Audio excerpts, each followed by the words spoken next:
Andi Taufan Garuda Putra menyatakan mundur dari jabatannya sebagai staf khusus Presiden Joko Widodo. Selain Andi, staf khusus Presiden Adamas Belva juga lebih dulu menyatakan mundur.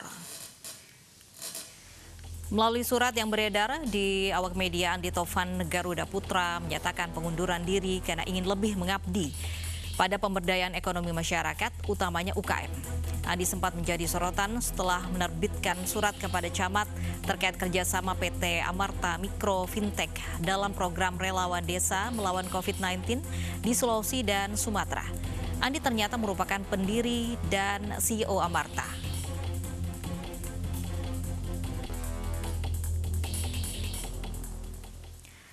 Di tengah pandemi COVID-19, panen raya terus berlangsung di sejumlah wilayah di Indonesia, salah satunya di Pandeglang, Banten.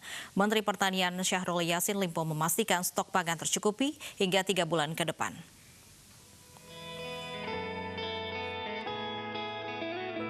Panen raya tengah berlangsung di sejumlah wilayah di Indonesia, salah satunya di Desa Tanjung Jaya, Kecamatan Panimbang, Pandeglang, Banten. Menteri Pertanian Syahrul Yassin Limpo ikut terlibat langsung dalam panen padi inbrida yang dilakukan secara mekanisasi.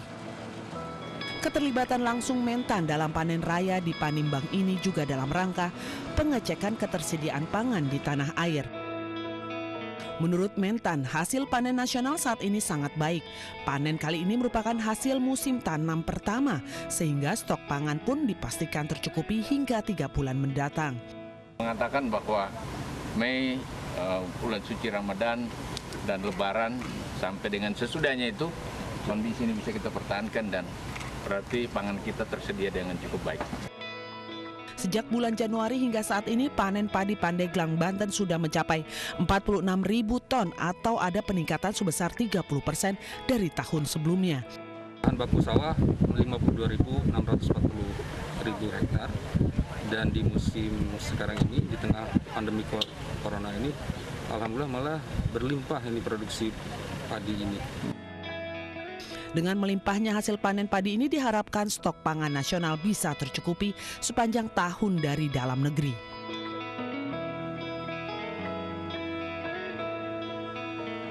Di tengah mewabahnya virus corona, tim gugus tugas yang terdiri dari TNI Polri dan pemerintah daerah menjadi garda terdepan dalam membantu warga khususnya yang terdampak secara ekonomi. Tugas negara dijalani dengan tulus ikhlas untuk rakyat.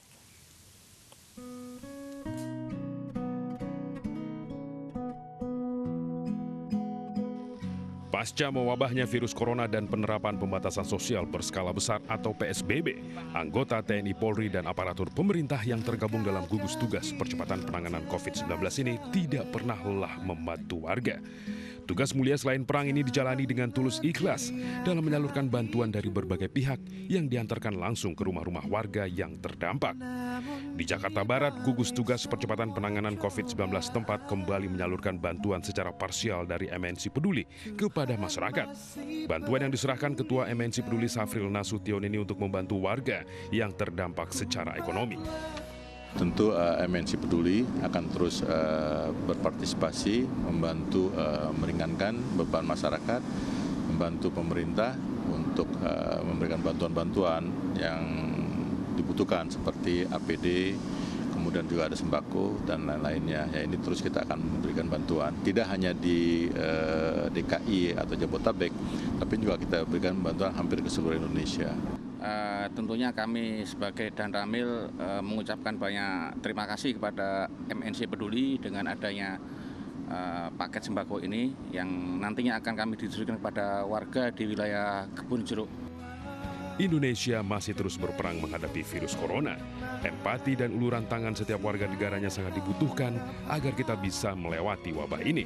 Untuk itu MNC Peduli mengajak pemirsa untuk berdonasi, membantu masyarakat yang terdampak pandemi COVID-19. Tim iNews melaporkan.